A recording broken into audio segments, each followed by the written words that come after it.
निकाय चुनाव को मद्देनजर रखते हुए जनसेवक क्रांति पार्टी ने की प्रेस वार्ता। जनसेवक क्रांति पार्टी ने प्रेस वार्ता में कहा कि अब पार्टी मानेसर, गुरुग्राम, फरीदाबाद व हरियाणा में अन्य जगहों पर भी पूरी ताकत के साथ नगर निगम चुनाव लड़ेगी। जनसेवक क्रांति पार्टी के राष्ट्रीय अध्यक्ष अंकित अलग ने प्रेस से बात करते हुए कहा कि उनकी पार्टी ऐसे चेहरों को सामने लेकर आएगी जो न सिर्फ साफ छवि के होंगे बल्कि जन कल्याण के लिए भी कार्य करेंगे। आगे उन्होंने क्या कहा, आप भी सुनिए। मैं अंकित अलग, जनसेवक क्रांति पार्टी। देखिए, आज प्रेस कॉन्फ्रेंस करने का जो विशेष आज महत्व था वो ये था कि पिछले एक साल में 2 चुनाव हुए हैं, एक लोकसभा का और एक हरियाणा विधानसभा का, और बतौर राजनीतिक दल हमने इस लोकतंत्र के पर्व को मनाया है। हमने अपनी हिस्सेदारी सुनिश्चित की है और 3 महीने पहले यानी कि अक्टूबर में जो हरियाणा विधानसभा के चुनाव हुए और इस विधानसभा चुनाव में भारतीय जनता पार्टी की सरकार बनी, हमने उनको शुभकामनाएं भी दी और जो भी घोषणाएं उन्होंने की थी, क्योंकि मैं शुरू से कहता आ रहा हूं ये सरकार सिर्फ घोषणाओं की सरकार है। पिछले 3 महीने में धरातल पर सब कुछ निराधार है, कुछ नहीं हुआ है। आज हम गुरुग्राम में बैठे हैं जिसको मिलेनियम सिटी कहा जाता है। मुख्यमंत्री नायाब सिंह सैनी साहब ने कहा था कि मेरे सारे विधायक 100 दिन के लिए कूड़ा, सीवर, पानी, इस पे बहुत जोर तरीके से काम करेंगे, लेकिन ये सब आज निराधार निकला। आज 100 दिन हो गए हैं। शायद 1 घंटे बाद गुरुग्राम के माननीय विधायक जी भी अपनी उपलब्धियां गिनवाने वाले हैं, लेकिन उनसे पहले मैं बता दूं कि जैसी स्थिति 3 महीने पहले थी गुरुग्राम की, आज भी वही है।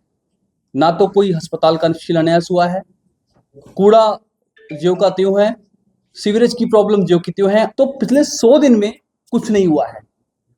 तो और एक अच्छी बात और की सरकार ने कि नगर निगम चुनावों की घोषणा कर दी, लेकिन उस पे बतौर राजनीतिक दल मेरा एक सवाल है। 2 मार्च को नगर निगम के चुनाव होने जा रहे हैं, 12 मार्च को गिनती क्यों, 12 मार्च को रिजल्ट क्यों? नगर निगम चुनाव में क्या 10 दिन का वक्त लगता है, जबकि विधानसभा चुनाव में सिर्फ 3 दिन लिए गए थे चुनाव आयोग के द्वारा।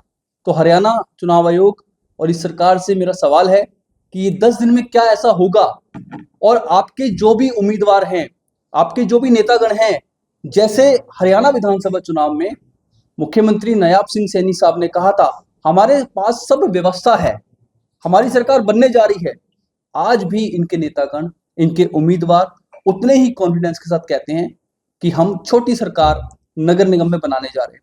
तो ये एक विश्वास उनका कैसे है, इसमें मेरा एक सवाल है। और दूसरा सवाल ये भी है, क्या इस सरकार को नहीं लगता कि ये जन विरोधी है?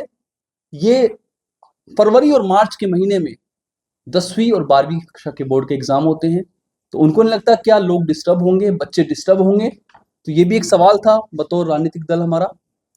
और नगर निगम का चुनाव 2 मार्च को घोषित हुआ है और पिछले 1 साल में, यानी कि अगर मैं बोलूं जब से हमारी पार्टी बनी है, हमने जनसेवा के माध्यम से इस राजनीति के लोकतंत्र में अपनी हिस्सेदारी हमेशा सुनिश्चित की है। और मुझसे कई लोग सवाल भी कर रहे थे, हमारे मीडिया साथीगण भी सवाल कर रहे थे कि आपका क्या रोल रहने वाला है इस चुनाव में। तो उसी लिए बताने के लिए भी आज हमने आप लोगों को बुलाया था। देखिए, कहा जाता है युद्ध नहीं जिनके जीवन में वो भी बड़े अभागे होंगे, युद्ध नहीं जिनके जीवन में वो भी बड़े अभागे होंगे, या तो प्रण को तोड़ा होगा या तो रण से भागे होंगे। तो अंकित अलग ना तो अपने प्रण को तोड़ा है, ना तो रण से भागा है। हम नगर निगम चुनाव में पूरी शिद्दत के साथ 36 के 36 वार्ड में अपनी हिस्सेदारी सुनिश्चित करने जा रहे हैं।